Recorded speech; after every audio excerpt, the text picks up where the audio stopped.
चलना। जीवन में 7 दिन होते हैं, चाहे जिंदगी के कदम से कदम मिला करके आगे पीछे किसी का नहीं पड़ता है।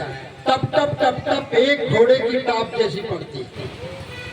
उनका क्या मतलब है कि हम अपने देश की रक्षा के लिए बराबर से कदम मिला कर रहे हैं। और जब भंवरे होती है कब हमने देखा है, हमने भंवरे किया नहीं भाई, लेकिन देखा है। तो हमने देखा है शादियों में कि 7 फेरे किए जाते हैं। सप्तपदी भी कहा जाता है, यानी 7 पद चलना, 7 पग चलना। जीवन में 7 दिन होते हैं, चाहे जिंदगी के 7 दिन और 7 ही दिन मृत्यु के भी होते हैं। तो उसी में सप्तपदी होती कि 7 दिन, यानी जीवन में 7 दिन ही आते जाते रहेंगे। तो जैसे पति पत्नी कदम से कदम मिलाकर चलते हैं, गृहस्थी धर्म को निभाने के लिए बराबर कदम से कदम मिलाकर चलेंगे। आपका साथ हर हालत में नहीं छोड़ेंगे। इसी तरह हम जो मंत्र दिया जाता है गुरु के द्वारा, आप लोग न बोले, आप लोग डिस्टर्ब न हो, आप लोग इधर देखें, आप लोग नॉर्मल रहे थोड़ा, ठीक, बढ़िया, एकदम चौथा ऐसे बैठ, हाँ ऐसे बैठ, ऐसे बैठ, अब ठीक है ना? हाँ, तो जो संस्कार दिए जाते हैं, हर पार्टी के अपने अपने संस्कार हैं, उनके बिल्ला भी है और उनको शपथ भी दिलाई जाती है। ये सब होता कि नहीं होता? दीक्षा के बगैर आप रह ही नहीं सकते, दीक्षा तो दिलाई ही जाती है। चाहे आप प्रधानमंत्री बने, राष्ट्रपति बने, राज्यपाल बने, कुछ भी बने, लेकिन दीक्षा दिलाई जाती है। गोपनीयता की भी दीक्षा दिलाई जाती है। ये गोपनीयता की दीक्षा दिलाई गई है, इसमें सारा सार भरा हुआ है। जीवन के विकास, मोक्ष, कल्याण, निर्माण और बौद्धिक विकास, आत्मिक विकास, कल्याण, सब कुछ मंत्र में निहित होता है, इसलिए उसे गोपनीय रखा जाता है। तो मंत्र है मंत्रणा, सही सलाह। तो 5 संस्कारों का एक अपना महत्व होता है। 5 संस्कार, 5 उंगली है ना, 6 हो जाती है तो लोग कहते छंगा हो गया भाई, ठीक नहीं, इसकी बच्चे की अभी कटा दो तो ठीक है।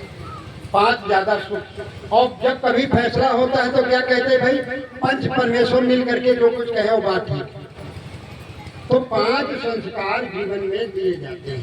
वैसे संस्कार तो 10 होते, 15, 20 तक होते, पंडित लोग करवाते हैं।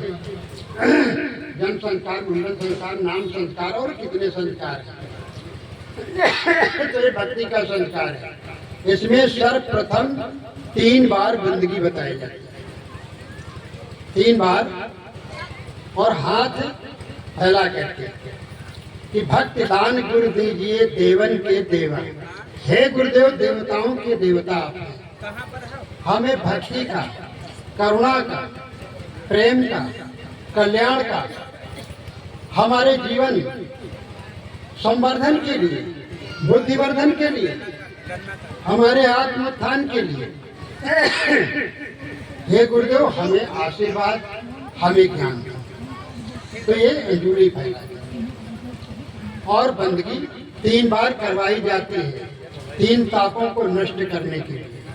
दैहिक, भौतिक, दैहिक ताप, दैविक ताप और भौतिक ताप। इनसे हमें फुर्सत मिल जाए, इसलिए 3 बार बंदगी करवाई जाती है। तो पहला संस्कार है बंदगी का। आदमी का सिर गुरु के द्वारा, गुरु के पास में किसी बड़े बूढ़े माता पिता के समक्ष में झुके। आप लोग जरूर सुने,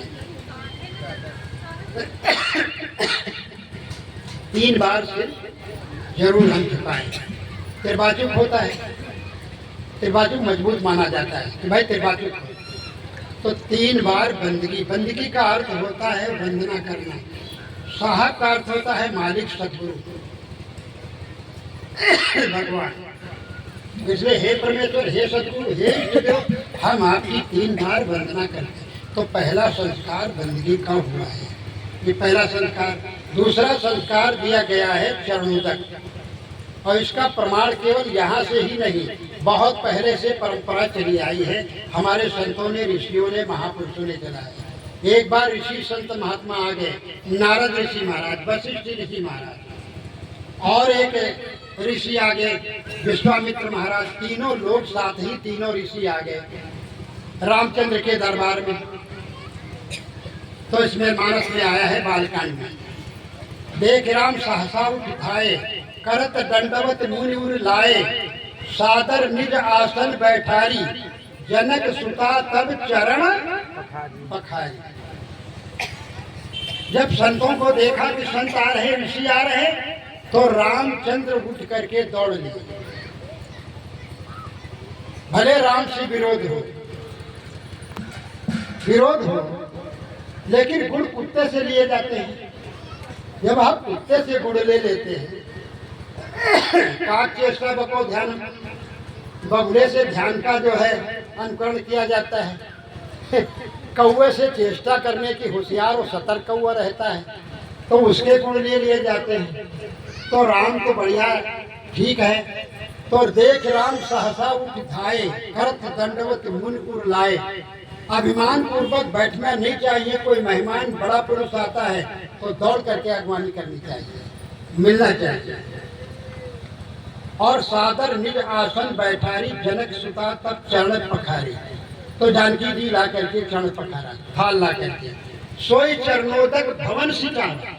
वही चरणोदक ऋषियों का, गुरु का, संतों का अपने भवन में अयोध्या में छिड़का दिया। और जग पावन हरि शीश चढ़ा, यही आप लोगों को बताया गया, सिर पर चढ़ाने के लिए और मुख में डालने की। इसको चना अमृत भी कहते हैं। इससे हमारा मन शुद्ध हो जाता, हमारे विचार शुद्ध हो जाते, हमारा अहंकार नष्ट हो जाता है, विनम्रता और भक्ति समाहित हो जाती है।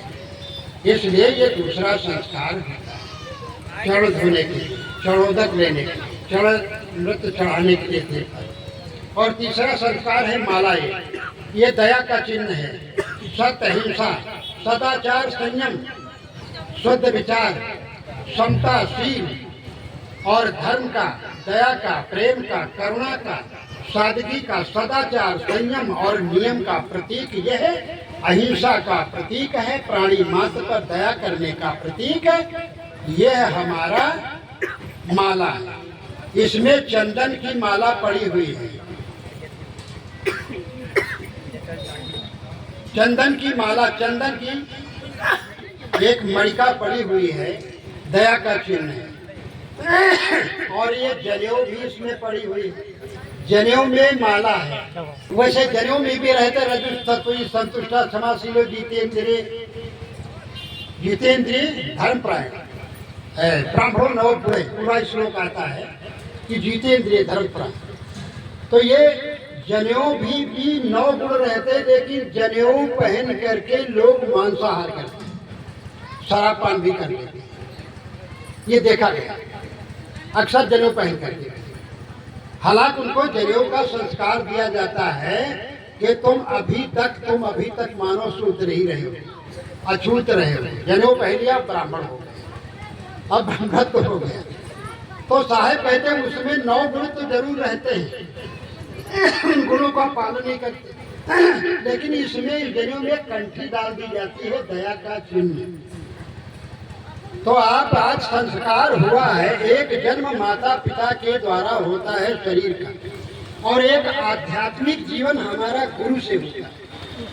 तो आज जो जन्म हुआ है, आप नया जन्म हुआ, दूसरा जन्म हुआ, उसे क्या कहते हैं? द्विज। द्विज, बहुत लोग द्विज लिखते हैं अपने को ना,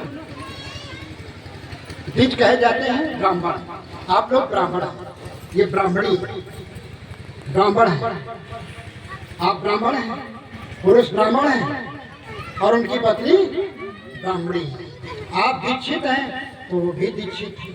आप लोग दीक्षित हो गए, आप दोबारा जन्म आपका गुरु के द्वारा हुआ है, आप लोग दीक्षित हुए हैं। ठीक, गुरु दीक्षा का कार्य को गुरु दीक्षा मिली हुई है। तो प्राण पर से गुरु दीक्षा का पालन करना, कंठी माला का पालन करना, मंत्र का पालन करना, आहार विहार शुद्ध रखना है। और फिर जो है 3 बार बंदगी का बताया गया, जनेऊ का, और मंत्र बताया गया है। मंत्र में बताया गया है तुम शरीर ये जड़ पंचभौतिक, और इसके अंदर जो चेतना है, चैतन्य जीव, जिसे हम रूह भी कहते हैं उर्दू में, और अंग्रेजी में सोल भी कहा जाता है, हिंदी में जीव और चेतना कहा जाता है, चेतन कहा जाता है, चैतन्य भी कहा जाता है संस्कृत में। इस तरह से जो आत्मा जो हमारे अंदर बोल रहा है, जिसके द्वारा हम सुन रहे हैं, जिसकी सत्ता के द्वारा हम बोल रहे हैं, जिसकी सत्ता से हम देख रहे हैं, जिसकी सत्ता से हम कार्य कर रहे हैं, जिसकी सत्ता से हमारी सारी इंद्रिय, 5 ज्ञान इंद्रिय, 5 कर्म इंद्रिय हमारी सारी चल रही हैं, वो किसकी सत्ता से? ये शरीर यंत्र है, और यंत्री है चैतन्य जीव, सोल, रूह। समझ गए? इसे मान, इसी को गीता में श्री कृष्ण जी ने कहा है कि इदम शरीरम कहते हैं, यानी कृष्ण महाराज अर्जुन से कहते हैं, हे अर्जुन, ये शरीर क्षेत्र है। इदम शरीरम कौनते क्षेत्र दीयते, यानी ये शरीर क्षेत्र है, हे अर्जुन, और इसमें रहने वाला चैतन्य वो क्षेत्रज्ञ है। आप दृष्टा हैं, शरीर और ये जितने बैठे हुए दृश्य हैं, तो आप दृष्टा हैं। और इसी को अर्जुन जी ने, अर्जुन जी गीता में अर्जुन जी को कृष्ण जी ने भी समझाया है। तो आज से आप कौन है? पारक स्वरूप, ज्ञान स्वरूप। आपका कोई पूछते क्या स्वरूप है? ज्ञान स्वरूप। आपका सिद्धांत क्या है? पारक सिद्धांत, यानी सारी बातें परख करके हमें मानना। ठीक है ना? पहले परीक्षण करना, पारक जरूरी करना है, पारक विचार, और पारक स्वरूप ही आपका है। परख करना, जांचना, जांच पड़ताल करना, तो आप पारक स्वरूप। मंत्र कहते हैं मंत्रणा को, मंत्र दिया गया, उस मंत्र में सारा उद्देश्य भरा हुआ है कि तुम्हें कहाँ आगे बढ़ना है, कि गृहस्थी से ऊपर की ओर उठना है, ऊपर की ओर उठना, ऊपर की ओर उठना। तुम ब्राह्मण, यानी कहाँ? तो ब्राह्मणत्व की ओर तुम्हें चलना है। आग जलाई गई, जब ब्राह्मण हवन होम करने लगे, तो ऊपर जब लौ उठने लगा, शिखा उठने लगी, तो बृहत्वाद ब्रह्म, जो बृहत्वाद यानी जो बढ़ता है, जो ऊपर की ओर चलता है, वह ब्रह्म है। आप क्या हैं? ब्रह्म स्वरूप हैं।